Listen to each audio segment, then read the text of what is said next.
तुम जिसे प्रेम कहते हो ना, कैसा प्रेम होगा? अभी तो तुम है ही नहीं, अभी तो प्रेम करने वाला मौजूद नहीं है। तुम जो करोगे वह कैसे होगा वास्तविक? वह कैसे वास्तविक होगा? तुम ही झूठे हो तो तुम्हारा प्रेम तो झूठा होने वाला ही है। तुम घृणा से भरे हो तो तुमसे प्रेम कैसे निकलेगा? भीतर घृणा राग है और उसमें से प्रेम कैसे निकलेगा? तुम्हारे भीतर हिंसा ही हिंसा है, क्रोध ही क्रोध है, ईर्ष्या ही ईर्ष्या है, द्वेष ही द्वेष है, तो तुमसे प्रेम कैसे निकल आएगा? प्रेम को तुमसे ही निकलना है, तुम्हारे भीतर होना चाहिए। इसीलिए मैं कहता हूं कि प्रेम जिसे तुम कहते हो वह प्रेम नहीं, दिस इज नॉट लव। लेकिन उस प्रेम के ही सूत्र को पकड़कर अगर तुम धीरे धीरे प्रयोग करोगे तो जो आज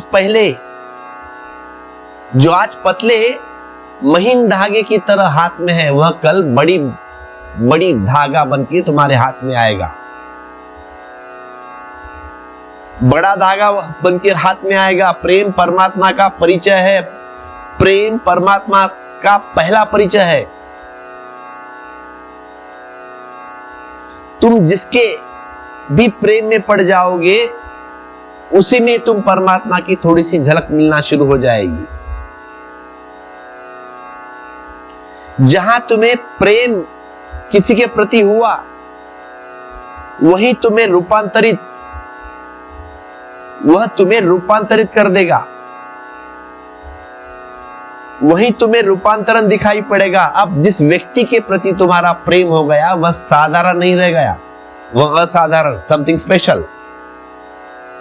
तुम्हारा प्रेम उसके भीतर कहीं ना कहीं परमात्मा को खोजने लगा है, तुम्हारा प्रेम उसके भीतर कहीं ना कहीं परमात्मा को खोजने में लगेगा। प्रेम परमात्मा को खोज ही लेता है, क्योंकि बिना परमात्मा के प्रेम हो नहीं सकता।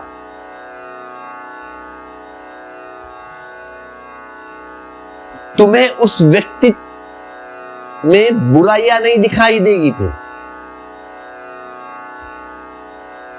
तुम्हें उस व्यक्ति की बुराइयां दिखना बंद हो जाएगी जिसको तुम प्रेम करते हो, और जिसे तुम घृणा करते हो उसकी सिर्फ बुराइयां ही बुराइयां दिखाई पड़ेगी।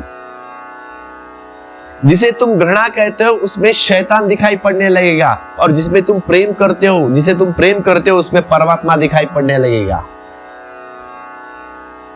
उसकी भलाई भलाई दिखाई पड़ेगी। अगर वह व्यक्ति बुरा भी करता हो तो तुम्हें दिखेगा नहीं, उसमें तुम्हें सिर्फ अच्छा दिखेगा, उसमें तुम सुगंध महसूस करोगे। मंदिर बनना शुरू हो गया, यही तो पहचान होगी, यहीं से तो परिचय बनेगा। यह परिचय अगर पास में रहा तो किसी दिन में परमात्मा के सामने अपने को पाओगे,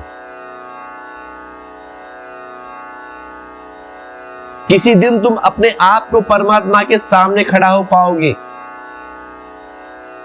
अगर यह परिचय तुम्हारे पास नहीं है, जैसे कि तुम्हारे तथाकथित धर्मगुरु पंडित त्यागियों के पास नहीं है,